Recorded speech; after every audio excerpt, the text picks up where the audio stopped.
Well, I think if I'm a little bit parochial and talk about access to transmission, I think getting connected has been a big issue.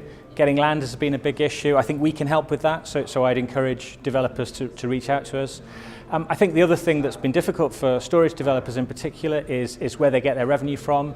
And again, we're looking at how storage can help us reduce constraints on our network. And so therefore there's a potential revenue stream of the future there that's I think is quite exciting, but it is early days. Brilliant, thank you. Okay. I'll avoid talking about the targeted charging review because I think that was talked about a lot today, and try to put it in a slightly larger perspective. I think it comes back to that stable investment environment. So one of the biggest hurdles right now is the continuous.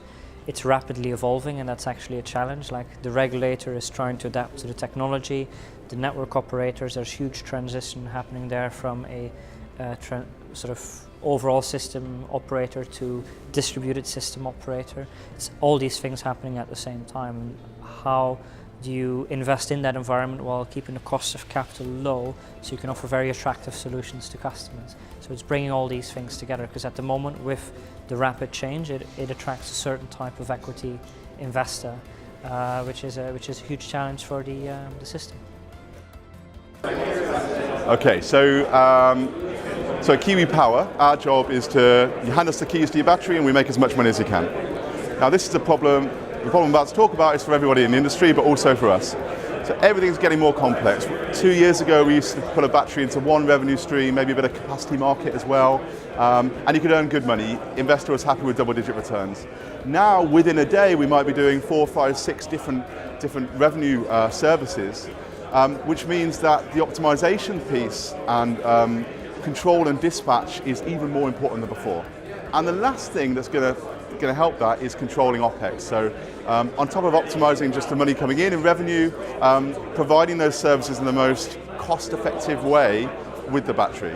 So controlling ramp rates or dispatch rates and state of charge within existing services, lining up for the next service.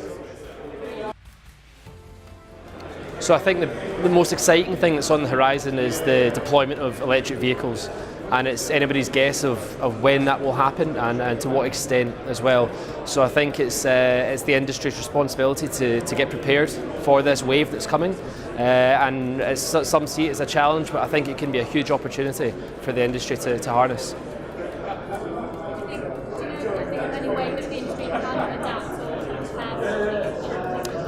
So I think there's a huge amount that can be learned from other industries and other countries as well. So I think we need to do a kind of European-wide, or possibly larger than that, to look at how they've developed practices and deployed, and see if we can deploy something similar.